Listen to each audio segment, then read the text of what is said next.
வணக்கம். நான் காரை ராஜேஷ் லுக்ஸ். எப்படி என்ற அன்பார்ந்த நேயர்கள், உறவுகள் எல்லோரும் சுகமாக இருக்கிறீர்களா? நாங்களும் சுகமாக இருக்கிறோம். இன்றைய நாள் நல்ல நாளாக எல்லாருக்கும் இருக்க வேணுமென்று இறைவனை பிரார்த்தித்து கொண்டு இன்றைக்கு ஒரு புதிய ஒரு டாபிக்கோடு வந்திருக்கிறேன். அதாவது எனது ஊர் காரைநகர். நான் எனது ஊரை பற்றி தான் உங்களுக்கு இன்றைக்கு சொல்ல இருக்கிறேன். பெற்ற தாயை போற்றுவது கடமை, பிறந்த ஊரை பற்றி உண்மையை சொல்லுவதில் எந்த தப்பும் இல்லை. இன்றைக்குமே நான் என் உயிர் இருக்கும் மட்டும் என் ஊரை பற்றி புகழ்ந்து கொண்டு தான் இருப்பேன். ஏனென்றால் இந்த ஊரில் நான் பிறந்ததை பற்றி பெருமைப்படுகிறேன். ஏனென்றால் எங்கள் ஊர் ஒரு சிறப்பான ஊர். கலை, கலாச்சாரம், பண்பாடு என்று நாங்கள் பேணி காத்த ஊர். எங்கண்ட ஊரில் ஒரு பிரசித்தி பெற்ற ஆலயம் கூடி இருக்கின்றது.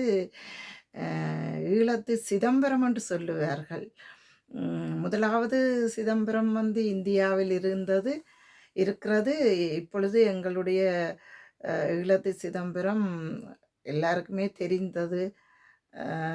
எல்லாருமே மார்கழி மாதம் என்று சொன்னால் திருவம்பாவையொட்டி 5 தேர்கள் வீதி வரும். அந்த தூறல் மழையிலும் முகில்கள் இருண்ட நிலையிலும் அந்த வடகில் பருவ பயிற்சி காற்றின்ற குளிரும் அந்த தேர் இழுத்து கொண்டு வரைக்க அது அற்புதமாக இருக்கும். அந்த திருவம்பா டைமில் 5 தேரும் வீதியில் வந்து கொண்டிருக்கும்.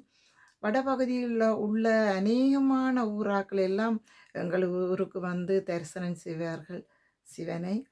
அந்த பெருமையும் இருக்கின்றது. எங்களுடைய ஊர் 4 பக்கமும் கடலால் சூழப்பட்டு இருந்தாலும் அதற்கு ஒரு பாலம் ஒன்று இணைக்கப்பட்டு கொண்டிருக்கிறது. அதாவது யாழ்ப்பாணம் எங்கண்ட ஊரையும் ஒரு போக்குள் கொடி போல இருக்கும் பார்த்தால், தாயும் பிள்ளையும் போல. அந்த பாலத்தின் ஊடாக வாகனங்கள் செல்லுகின்றன. பஸ்கள் ஓடும், எல்லாமே ஓடும். நாங்கள் போட்டில் போவதில்லை, வள்ளத்தில் பிரயாணம் செய்வதில்லை, வாகனத்திலேயே போய்கொண்டிருப்போம். அதை போய்கொண்டிருக்க அது பொன்னாலை பாலம் என்று சொல்லுவார்கள். பொன்னாலை பாலத்தில் போய் எங்கள்ட ஊருக்கு எந்த பண்ணிக்க வெலந்தலை என்ற ஒரு கிராமம் வருகின்றது. அதாவது வலது கை பக்கம் அந்த கிராமம் இருக்கிறதால வலது பக்கத்தில் ஒரு பெரிய, அதுதான் எங்களுக்கு தலை, அந்த ஊரின் தலை. அப்போ அதுக்கு வெலந்தலை என்ற பெயர் உருவாகி இருக்குது. மற்றது கிழக்கு ரோட்டுன்னு சொல்லுவார்கள். பஸ் கிழக்கு ரோட்டால் போகும். அங்கே டிப்போ எல்லாம் இருக்குது. எல்லா ஊர்களுக்கும் போகிற பஸ்கள் எல்லாம் எங்கள்ட ஊரில் வந்து நிற்கும். திருவோணமலை, மட்டக்களப்பு, வவுனியா அப்படியாண்டு கேகேசாண்டு போகிற பெரிய டிப்போ இருக்குது. அதை களபூமி என்று சொல்லுவார்கள். அப்படியே சுற்றி கொண்டு வந்தால் அந்த களபூமி ரோட்டால் சுற்றி கொண்டு வரைக்குள்ள பெரிய துறைமுகம் ஒன்று வருது. ஊர்காவற்றைக்கு போகிற பயணம் செய்கிற ஒரு துறைமுகம் வருகிறது. அப்படியே சுற்றி கொண்டு வரைக்குள்ள பெலகாடுன்ற ஒரு இடம் இருக்குது. அங்கே தான் நேவி தளம், பெரிய ஒரு தளம் ஒன்று இருக்கிறது. நேவி கேம்ப் இருக்குது. அப்படியே வேற பெலகாட்டால் வரைக்க கருங்காலி என்ற ஒரு இடம் இருக்குது. அப்படியே கருங்காலியால் வரைக்குள்ள தங்கோடை என்ற இடம் இருக்குது. தங்கோடை நான் ஒரு தங்கோடையை சேர்ந்த நான். அது ஒரு பெரிய கிராமம். அப்படியே கோவளம், வெலந்தலி என்று பல பிரதேசங்களை அடக்கி கொண்டிருக்குது எங்கண்ட ஊர். சொல்லப்போனால் அந்த காலத்தில் ஒவ்வொரு ஊருக்கும் ஒவ்வொரு கதை இருந்தது. அதாவது பல முந்தைய அரசர்கள் ஆண்டார்கள் என்று சொல்லுவார்கள். எங்கண்ட ஊரை அரசர்கள் ஆண்ட பலகாட்டில் அரசர்களுடைய அரண்மனை இருந்ததாக சொல்லுவார்கள். இப்போ அந்த எச்சங்கள் கொஞ்சம் கொஞ்சம் இருக்கின்றன. மழை காலத்தில் அந்த நாணயங்கள் சில வேளையில் தண்ணி ஓடி அரித்து கொண்டு போகிற நேரம் மிதந்து எடுத்திருக்கிறார்கள். சில சுவடுகளையும் கண்டெடுத்திருக்கிறார்கள். அங்கே அரண்மனை இருந்ததாக கூறுகிறார்கள். அப்படியே அப்ப அந்த தங்கோடி என்ற இடம், இந்த களபூமி என்ற இடம் வந்து களப்பூமி என்று வந்ததற்கு காரணம், அந்த அரசர்கள் அந்த காலத்தில போர் புரிஞ்ச இடமாம். களங்கன்ற பூமி என்று சொல்வார்கள். அ அந்த அதற்காக களபூமி என்று வந்தது. எங்கண்ட ஊர் தங்கோடிய சொல்லுவார்கள். அ அவர்கள் வந்து தங்கி நின்று சென்றபடியால தங்கோடை என்று சொல்லுவார்கள். இன்னொரு இடம் கோவளம். கோவளம் என்ற கோவண்டா பசு. பசுக்கள் நிறைந்த இடம் கோவளம். அங்கே பெரிய வானுனை உயர்ந்த ஒரு வெளிச்ச வீடு இருக்கின்றது. அது ஒல்லாந்தர் காலத்தில கட்டப்பட்டது. அ மு ஒரு யுத்தத்துக்கு முதல்ல எல்லாம் நாங்கள் அதை ஏறி பார்க்கக்கூடியதா இருந்தது. இப்ப சிதைவடைந்து விட்டது. அதை கட்டாயம் நாங்கள் எங்கள்ட ஊரின்ட ஒரு சின்னத்தை நாங்கள் திருத்த வேணும். அ அதுக்கு எல்லோரும் முயற்சி எடுத்தால் அதை திரும்பவும் ஒரு சுற்றுலா தலமாக கொண்டு வரலாம். பெரிய ஒரு பீச் ஒன்று இருக்கு. இங்கால அப்படியே வடக்கு கடல் பக்கம் வந்தா பீச். ஹெசுர்னா பீச் என்று சொல்வார்கள். டூரிஸ்ட் வருகின்றனர். இப்ப நிறைய பேர் ஒரு நாளைக்கு 10,000 பேரும் வருவார்கள். நல்ல ஒரு குளிச்சு ரெஸ்ட் எடுத்து போறதுக்காக அங்க அந்த பீச்சில ஒரு இன்கம் வந்து கொண்டிருக்குது எங்களுக்கு. அப்படியே வேற சிவன் கோயில். சிவன் கோயிலை அண்டிய எங்களுக்கு ஒரு சுடலை இருக்கிறது. எரிகாடும் இருக்கிறது. அந்த ம் இடுகாடும் இருக்கின்றது. அது ஏதோ சிவன் அப்படி அமைச்சிட்டார். அந்தியட்டி மடங்கள் அந்த அந்த பக்கத்தில் அமைஞ்சிருக்கு. வடக்கு பக்கத்தில். காரநகரின் வடக்கு திசையில் இவ்வளவும் அமைந்திருக்கின்றது. சொல்லப்போனால் வயல்வெளிகள் இருக்கின்றன. நாங்கள் கூடுதலாக எங்கண்ட ஊரில் வந்து இன்னொன்று சொல்ல மறந்துட்டேன். செம்பாடுன்ற ஒரு நடுக்குறிச்சி ஒன்று இருக்குது. அந்த செம்பாடுன்ற செம்மண், சுத்த செம்மண். அது பெரிய ஒரு அதிசயமாக இருக்கும். எல்லா இடம் வெள்ளை மண்ணாக இருக்கும். அங்கே வந்து சிவப்பு மண் இருக்கும். அங்கே வந்து வாழை, பலா, மா என்று முக்கனிகளையும் பெறக்கூடிய ஒரு மண்ணாக வளர்ந்து எல்லாரும் அதை சாப்பிடக்கூடியதாக இருக்குது. நல்ல ஒரு மண். அப்படி எங்கள்ட ஊரின் பெருமைகளை சொல்லி கொண்டு போனால் அடுக்கி கொண்டே போகலாம். மற்றது கேணிகள், குளங்கள், குட்டைகள் என்று ஆழமற்ற நன்னீர் கிணறுகள் வயல்வெளியில் எல்லாம் நன்னீர் கிணறாகத்தான் இருக்கும். வீடு வழியோ கொஞ்சம் சவராகத்தான் இருக்கும். வயல்வெளியில் நன்னீர் கிணறுகள் இருக்கின்றன. காரநகரை பொறுத்தவரையில் பலதரப்பட்ட மக்கள் வாழ்ந்து கொண்டிருக்கிறார்கள். வேளாண்மை செய்பவர்கள், கல்விமான்கள், மீனவர்கள், இப்படி பல்வேறு தொழில் செய்பவர்கள் நிறைய அங்கே வசித்து கொண்டிருக்கின்றார்கள். மீன் வளத்தால் எங்களுக்கு நிறைய இன்கம் கிடைக்கின்றது. முக்கியமாக நெல் எங்கள் ஊரில் விளைச்சல் கூட. எள்ளு, பயறு அண்டு எல்லாம் விளைவிப்பார் அந்தந்த சீசனுக்கு. அப்படி கல்விமான்கள் என்று சொல்லப்போனால் மிக உயர்ந்த கல்விமான்கள் இருந்த இடம் எங்கள்ட ஊரில் இருக்குது. எல்லோரும் சொல்லுவார்கள் கேர்னர் என்று சொன்னால் ஓடி ஓடி வியாபாரிகள் உண்டு, உழைப்பார்கள் உண்டு. அது அப்படி அல்ல. எல்லாம் 50க்கு 50 தான் இருக்குது. பெரிய டாக்டர்களாக இருக்கலாம், இன்ஜினியர்களாக இருக்கலாம், புலவர்களாக இருக்கலாம், தமிழ் பண்டிதர்களாக இருக்கலாம். மேலதிகமாக ஆசிரியர்கள் கூடின இடம் எங்கள்ட ஊர். பல பாடசாலைகள் நிறைந்த இடங்கள். சைவ பாடசாலைகள், கிறிஸ்தவ மதம் வந்த பிறகு காரணர் இந்து கல்லூரி என்ற ஒரு இடம் சாம்பு என்றவரால் நியமிக்கப்பட்டிருந்தது. இப்படி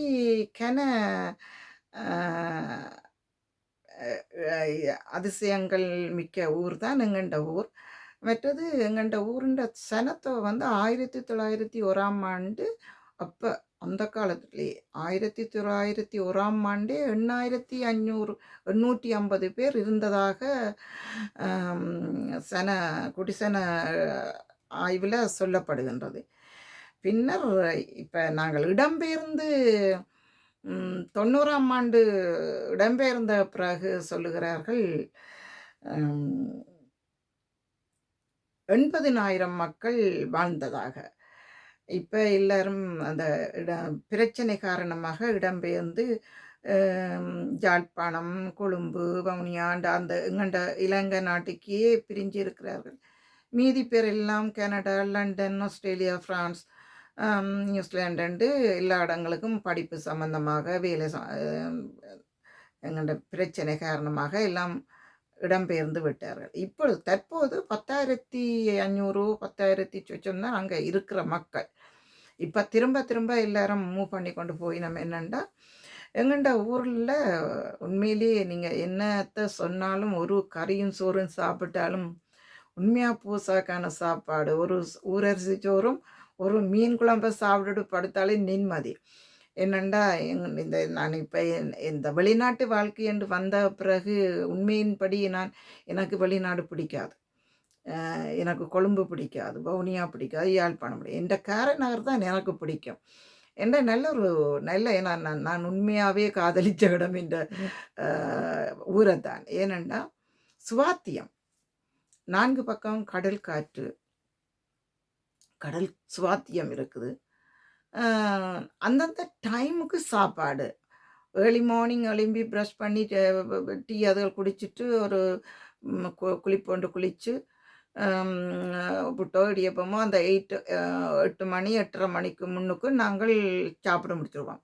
பிறகு தட்டார் பிட்டாரோடு தொடங்குவோம். 10 10:30 11 12:30 1 மணிக்கிடையில் லஞ்ச் முடிஞ்சிடும்.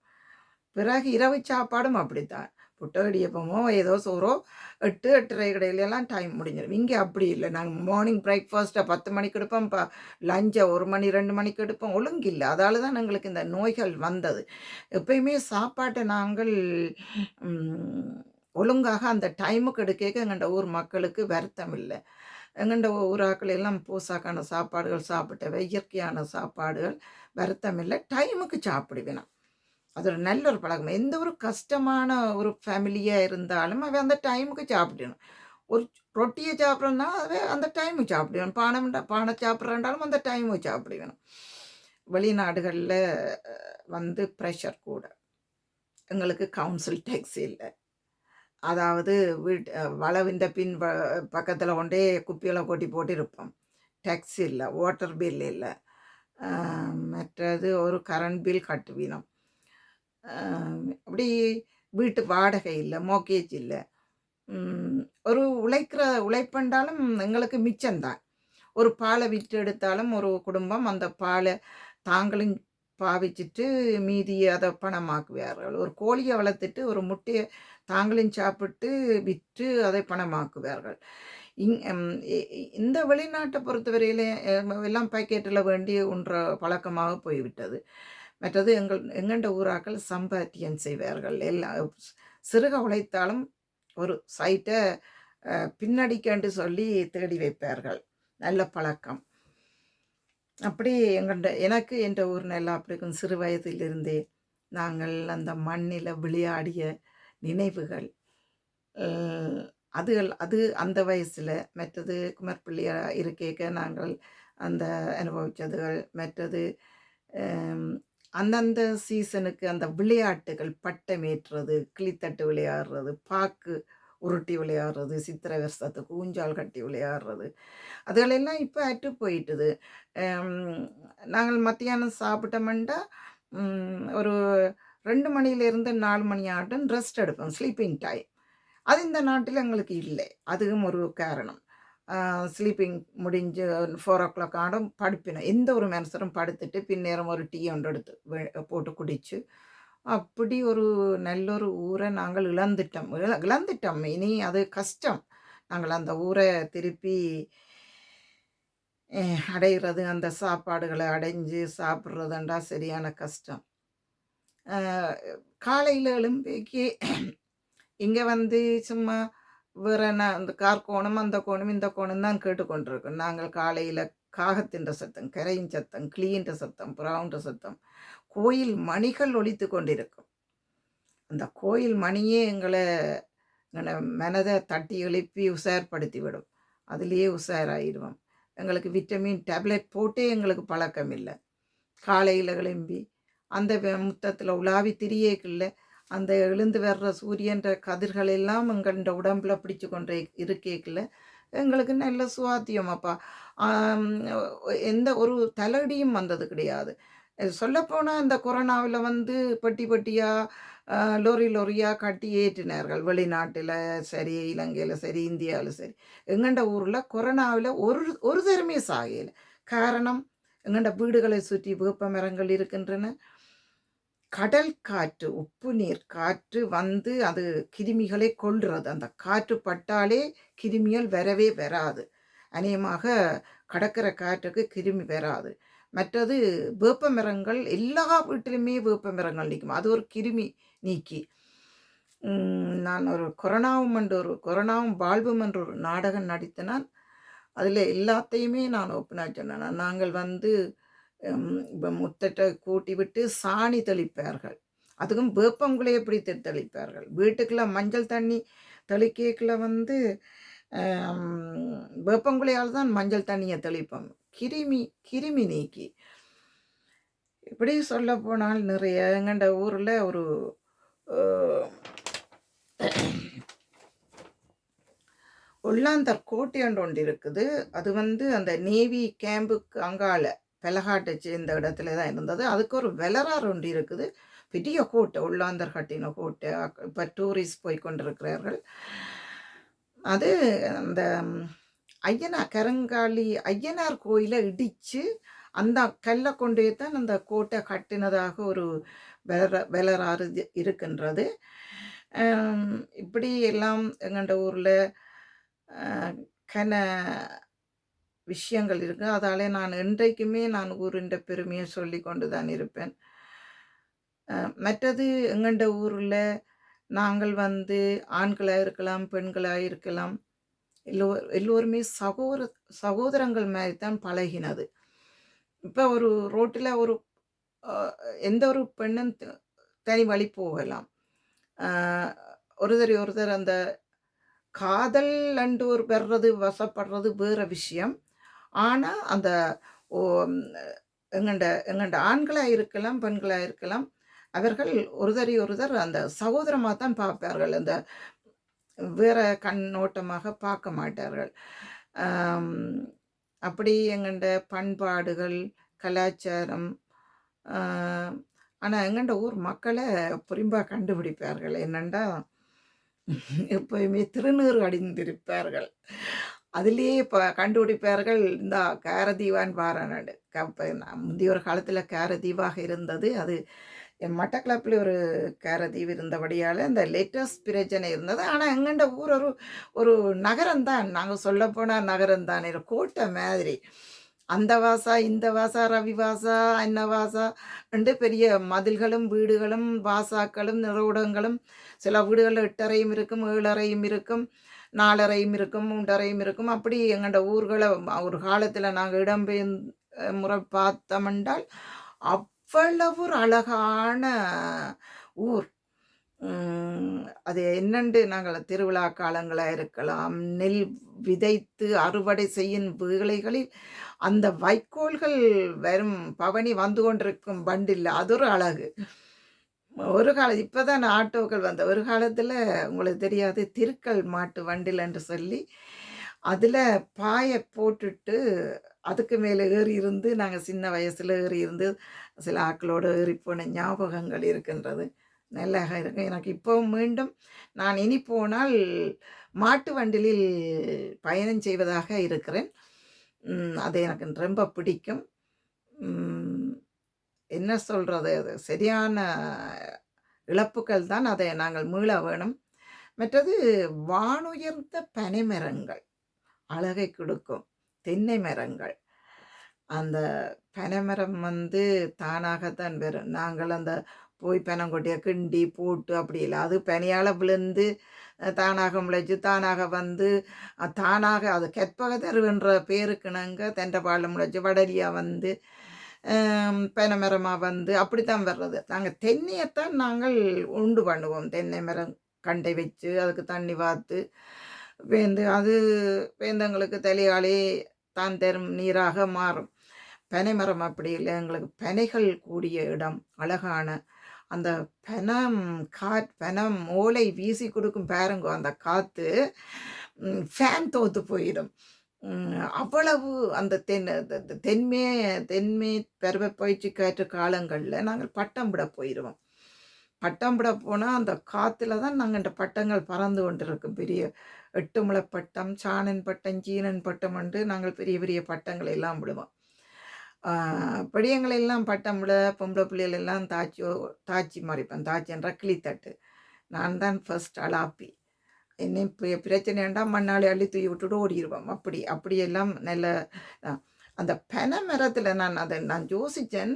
என்னடா அங்க இந்த ஊர்ல அந்த காத்து ஏன் இவ்வளவு வேகமா அடிக்குதுன்னா, அந்த உயர்ந்த பனை மரத்தில இருந்து அந்த பனை ஓலை, ஓலை எல்லாம் சேர்ந்து அசையக்குள்ள அந்த காத்து வருமே, அதே ஒரு சுவாத்தியம். ஒரு சல சல சல சலன்னு ஒரு சத்தம். காவோலையும் பச்சையோலியும் சேர்ந்து உரசு படைக்க. ஆவிரசும் பூவிரசும் உரசுப்படுற ஒரு பாட்டு ஒன்று இருக்கு. அது மாதிரியே ஆவிரச மரமும் பூவரச மரமும் இலுப்ப மரமும் மருத மரமும் இப்படி பல மரங்கள் இந்த காற்றுகளை சுவாசித்து கொண்டிருந்த நாங்கள் வேப்ப மரம் அப்படியாண்டு சொல்லி நாங்கள் வெக்க காலத்தில் நாங்கள் வீட்டுக்கு இருக்கிறையில வேப்ப மரத்துக்களை ஒன்றே கதிரையை போட்டுட்டு இருக்கிறது. உண்மை அதே எங்களுக்கு ஒரு தனி சுவாத்தியம். சமைச்சு சாப்பிட்டாலும் வேப்பம் கட்டை, பூவரசம் கட்டை அப்படியானதுகளில் தான் சாப்பிட்டாங்க. கேஸில் சமைக்கல, மண் சட்டியில் சமைச்சு சாப்பிட எங்களுக்கு வருத்தங்களே வரையில. உண்மையிலேயே எங்கள்ட ஊரில் சில இதுகளை நாங்கள் மறக்க முடியாது. நாங்கள் இன்றைக்கு நிறைய நோய்களை தேடிக்கொண்டிருக்கிறோம். நான் திரும்பவும் அதைத்தான் தேடி ஓடிக்கொண்டிருக்கிறேன். இப்போ என்ற வீட்டில் நான் மண் சட்டியில் தான், இங்கே லண்டனில் இருந்தாலும் மண் சட்டியில் சமைப்பேன். சுலகில் தான் புட்டு கொத்துவேன், நித்துப்பட்டியில் தான் புட்டு அவிப்பேன். அப்படி நான் பழமையத்தான் நான் எப்பயுமே விரும்பி கொண்டிருப்பேன். கூழ் சமைச்சா புலாவில் உடைப்பேன். அப்போ கேரி சொசைட்டி ஒருக்கா புலா ஒரு 300 புலா இறக்கினவர்கள்.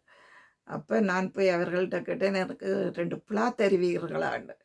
தாராளமாக எடுங்கோண்டா 3 புலா தந்துச்சுன்னா நான் வருஷம் கூழை குடிச்சிட்டு பனம் பெட்டி கடகம் கழுவி வைக்கிற மாதிரி வடிவாக சோப்பு போட்டு கழுவி கவிட்டு பேக் பண்ணி வச்சுருப்பேன். இனி கூழ் சமைக்க அதில் தான் விட்டு குடிப்பேன். நான் உண்மையாகவே இந்த பழமைகளை விரும்புகிறது கூட.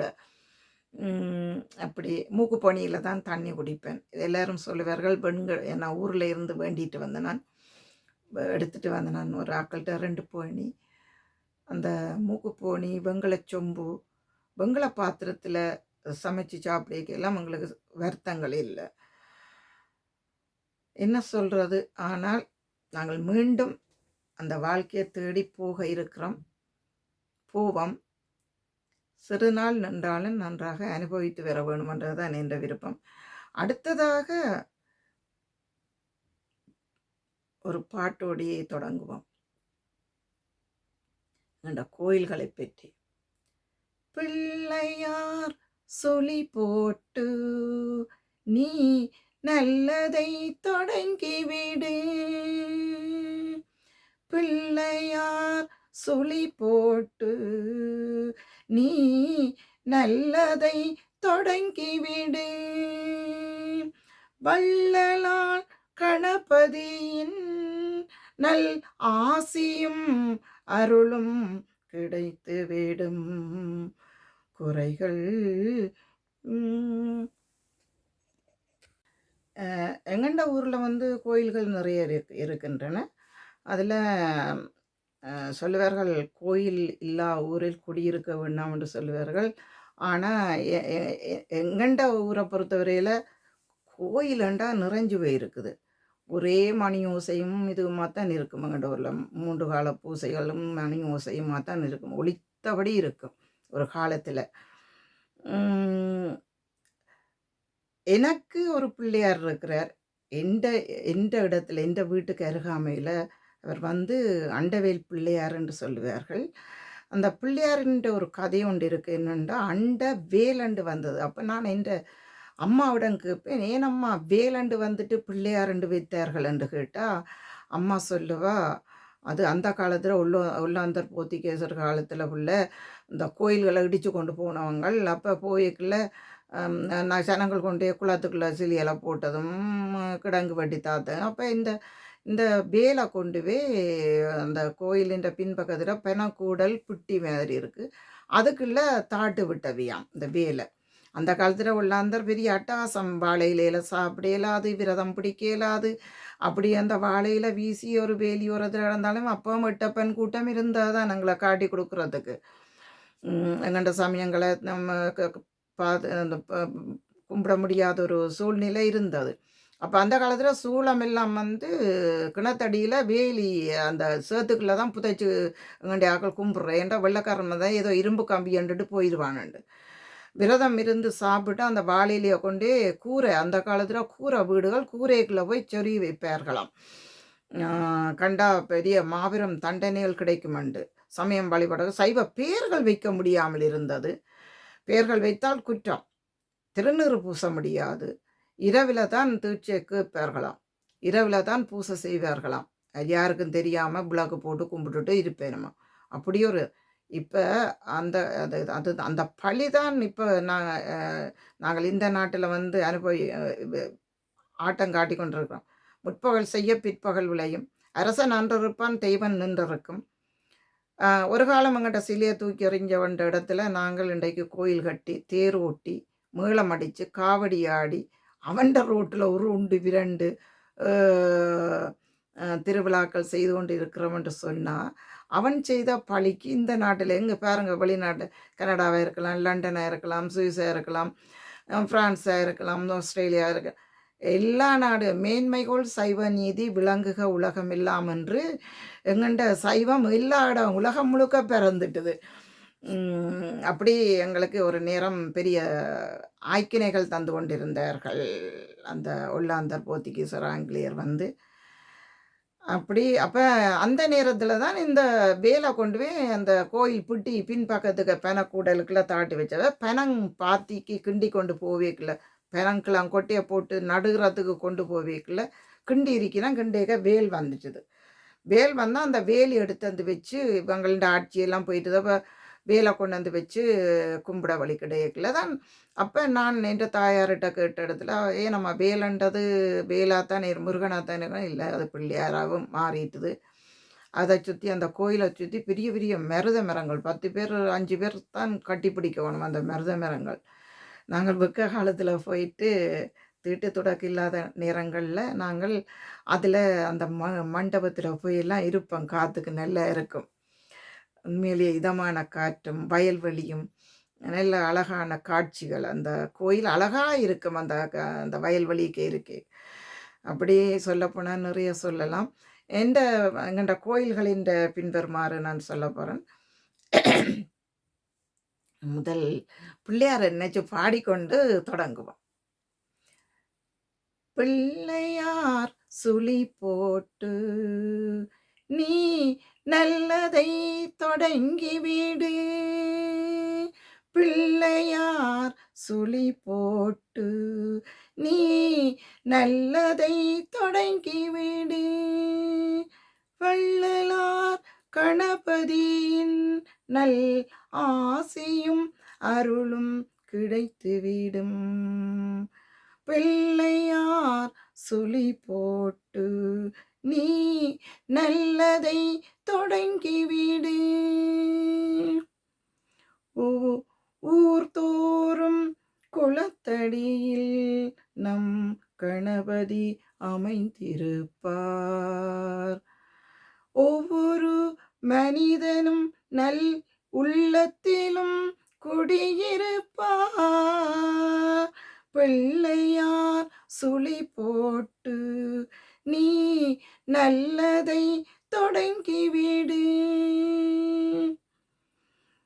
எல்லோர்க்கும் நலம் காண எண்ணுகின்ற மனிதருக்கு எந்நாளும் விநாயகனின் திருஅருள் துணை இருக்கும், தினம் தினம் மனம் துதிக்கும் அவனருள் நலம் சேர்க்கும், பிள்ளையார் சுழி போட்டு நீ நல்லதை தொடங்கிவிடு. அப்படி அந்த பிள்ளையார் இந்த பாட்டோட தொடங்கணும் என்றது தான் என்ற ஒரு விருப்பம். ஊருக்குள்ள கோயில்கள். முதலாவது கோயில் எந்த இடத்துலேருந்து தொடங்குவோம். அண்டவேட் பிள்ளையார் 1, புளியங்குளத்து பிள்ளையார், பாரிவளவு கற்பக விநாயகர் 3, பத்தர்கேணி பிள்ளையார் 4, ராசாவின் தோட்டத்து பிள்ளையார் 5, துறைமுக பிள்ளையார் 6, தெருவடி பிள்ளையார் 7, களபூமி தென்னை பிள்ளையார் 8, வெலந்தலை மருதடி பிள்ளையார் 9. அவ்வளவு பிள்ளையார் கோயில் இருக்குது. உண்மையாகவே எங்களுக்கு பிள்ளையார் கோயில் 9 பிள்ளையார் கோயில்கள் இருக்கின்றது. அதாவது இன்னொன்று, முதலாவது சிவன் ஈழத்து சிதம்பரம், அது எங்களுக்கு ஒரு பெரிய பெருமை, நான் தொடக்கத்திலேயே சொல்லியிருக்கிறேன். அடுத்ததாக முருகன் ஆலயங்கள், திக்கரை முருகத்தி கோயில் 1, தோப்பிக்காட்டு முருகன் 2, போச்சுட்டி சுப்பிரமணியர் 3,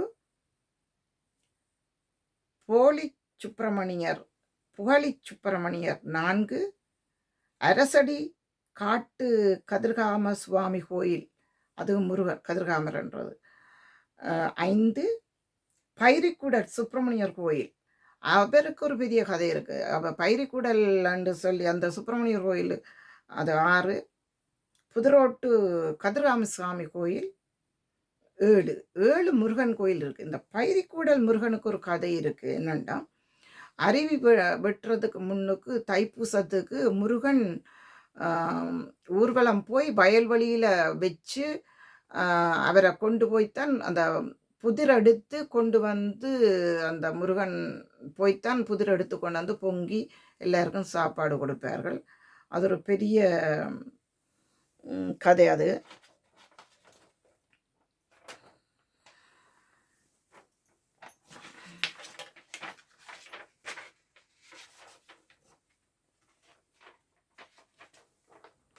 மற்றது வைரவர் கோயில்கள். வைரவர் என்றாலே எல்லாருக்கும் பயன்தானுங்கண்ட ஊரில். குமார் பிள்ளைகள் நீங்கள் அதால் போகாதீங்கோ, வைரவர் பார்த்துட்டு வர உங்களையன்ட்டு சொல்லி எங்களுடைய அம்மாக்கள் அந்த வைரவர் கோயிலுக்கு கிட்டத்தால் போக விட மாட்டினோம். வேலை கட்டுப்பாடு. வெலந்தலையில் சடையாளி வைரவர் கோயில் 1, சிதம்பராமூர்த்தி வைரவர் 2, சாம்பலோடை வைரவர் 3. சாம்பலோடை வைரவர் என்று சொல்கிறது, நாங்கள் இறுதியில் ஆடிய ஆட்டம் என்ன, பாடிய பாட்டம் என்ன, கடைசியாக அவர் தான் எங்களை சாம்பலாகிறது. அவர் சுடல வைரவர், சாம்பலோட வைரவர். தினகரம்பிட்டி வைரவர் 2, ஆலங்கண்டடி வைரவர் 2 ஒரு ஆள் இருக்கிறார். தின்னபுர அரசடி வைரவர் 2. அது இவையெல்லாம் அநேகமாக வடக்கு திசையில் தான் இந்த வைரவர் கோயில்கள் அநேகமாக இருக்கின்றன. எங்கண்ட ஊரின் வடக்கு திசையில் கிழக்கு திசையில் தான் இந்த வைரவர்கள் இருக்கின்றன. அடுத்ததாக அம்மன் கோயில்கள், அம்மன் கோயில்கள் இருக்கின்றன. முதலாவதாக பலகாடு என்ற இடத்துல ராஜராஜேஸ்வரி கோயில் அமைந்திருக்கின்றது. 2வதாக பாலாவுடை அம்மன் களபூமியில் இப்போ திருவிழா நடந்து கொண்டிருக்கின்றது. இன்றைக்கு 2வது திருவிழா நடந்து கொண்டிருக்கிறது. உண்மையிலே திருவிழாவை பார்க்கல எனக்கு சரியான கவலையாக இருக்குது. நாங்கள் போக இருந்த நாங்கள் இந்த கணவர்கிட்ட ஒரு சுயினம் காரணமாக போக முடியவில்லை. அடுத்ததாக மணக்காடு முத்துமாரி அம்மன் கோயில் உண்டு. சரியான பவர்ஃபுல் முத்துமாரியம்மன் கோயில். பங்கோடையில் 5வது நாகம்மாள் கோயில் இருக்குது, நாகேஸ்வரி. நீலிப்பந்தனை துர்க்கியம்மன் இருக்குது. 5வது நீலிப்பந்தனை 4வது நாகம்மாள் கோயில், 5வது நீலிப்பந்தனை துர்க்கியம்மன் கோயில். 6வதாக வெலந்தலையில் கண்ணகி அம்மன் கோயிலும் இருக்குது எங்கள்கிட்ட. மற்றது 7வது மடத்திக்கரை முத்துமாரி அம்மன் 7 அம்மன் கோயில்கள் இருக்கின்றன. ஐயனார் அடுத்தது ஐயனார். எங்களுக்கு நாங்கள் இப்போ தான் இங்கே வந்த முந்தைய ஐயனாரை நாங்கள் கவனிக்கிறதே இல்லை. எனக்கு ஐயப்பன் என்றாலே என்னண்டு தெரியல ஊரில் இருக்கேக்க. அது இந்த பெலகாட்டுக்கும் கருங்காலிக்கும் இடையில இருக்குது. அது அது ஏதோ இந்தியாவிலேருந்து கொண்டு வரப்பட்ட ஒரு சிலிண்டர் தான் நான் அந்த முந்தி சொல்லுவார்கள். அந்த ஐயனாரும் பெரிய அற்புதமான ஐயனார். வியாவில் ஐயனார் என்று சொல்லுவார்கள். அந்த ஒரு காலத்தில் அந்த வியாவில் ஐயனாரை இடித்து தான் அந்த கடல் கோட்டையை கட்டினவர்களாம். அந்த எங்களோட கேரனார் கடற்கோட்டையை. திண்ணபுரத்தில் இருக்கிற ஐயனார் சிவனுக்கு பக்கத்தில், ஈழத்து சிதம்பரத்துக்கு பக்கத்திலும் ஒரு ஐயனார் இருக்கிறார். 2 கோபுரம். அப்படி எங்கண்ட ஊரில் பல கோயில்கள் நிறைந்த இடம். எங்களுடைய மக்களின் பண்பாடு வித்தியாசம். அந்த காலத்தில் இப்போ சிவன் கோயில்களுக்கு எல்லா பெண் பிள்ளைகளும் போவார்கள். அந்த காலத்தில் எங்களுடைய அம்மாக்கள் விட மாட்டார்கள். நான் சின்ன பிள்ளையில போனாங்கள். பெரிதாகி வந்த பிறகு அங்கே எலவுட் இல்லை போகிறதுக்கு. குளங்கள் இருக்கின்றன. சிறு வயதில் அந்த கோயில் குளங்களில் குளித்திருக்கிறோம். பிறகு நாங்கள் குளிக்கவில்லை. நாங்கள் அந்த தீட்டுக்கள் இருக்கிறவர்கள் குளிக்கக்கூடாது என்று சொல்லுவார்கள். அதுக்கு ஒரு கதை இருக்குது. இங்கே ஸ்விம்மிங் பூல் அண்டு சொல்லுவார்கள். எங்கண்ட ஊரில் ஸ்விம்மிங் பூல் நாங்கள் சின்ன வயசில் உள்ளி தேங்காயும் டயரோ டியூப்பை போட்டுட்டு அதில் தான் நாங்கள் ஸ்விம்மிங் பழகினாங்கள். காசு இல்லாமல் மார்கழி மாதம்ண்டா அது ஒரு பெரிய சந்தோஷமாக கோயில் குளங்களில் குளிச்சு நீச்சல் பழகினாங்க. இப்படி பல சொல்லி கொண்டு போனால் எங்கண்ட ஊருண்ட அற்புதங்கள். இன்னொரு விஷயம், நாங்கள் முன்னொரு காலத்தில் பாலத்தை விட்டு திருமணம் செய்ய போக மாட்டோம். எங்கண்ட ஊருக்குள்ளேயே தான் சுற்றி செய்வோம். இப்போ பார்க்க போனால் ஒரு ஆள் போனால் ஏதோ ஒரு வகையில் எங்கண்ட ஊர் ஆட்கள் இங்கே இருக்கிறவே எங்களுக்கு சொந்தமாக தான் வருவார்கள். ஏன்னா நாங்கள் சுற்றி எங்கண்ட ஊருக்குள்ளே தான் நின்று திருமணம் செய்வோம். ஆனால் எல்லாரும் சொல்லுவார்கள், கேரனார் ஆக்கள் அந்த காசு வழியில் போயிடுமண்டு வெளியில் போய் திருமணம் செய்வது இல்லையாண்டு. அப்படி இல்லை, அதுக்கு காரணங்கள் இருக்குது.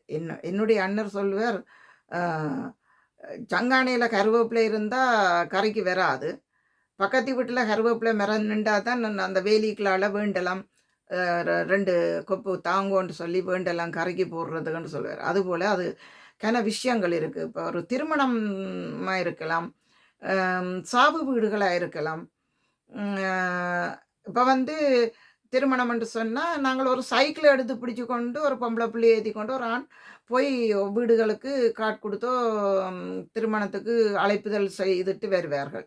அந்த காலத்தில் ஆட்டோ கார் எல்லாம் பிடிக்கிற காலங்கள் இல்லை. அது ஒரு சிறப்பான விஷயம். சைக்கிள்லேயே 4 குறிச்சியும் போய் சொல்லி கொண்டு வந்துடுவார். இளவு வீடு என்று சொன்னால் ஒருத்தர் மரணம் அடைந்து விட்டால் கார் பிடிச்சி போய் யாழ்ப்பாணம் வேறு இடங்களில் போய் கல்யாணம் செய்து அவைக்காண்டு போய் இளவு செய்தி சொல்ல வேண்டியிருக்கும். எங்களுக்கு அப்படி இல்லையா, நாங்கள் ஒரு சைக்கிளை எடுத்து இப்படி அப்புறம் 3 மணிக்கு தொடங்கினார்கள்டா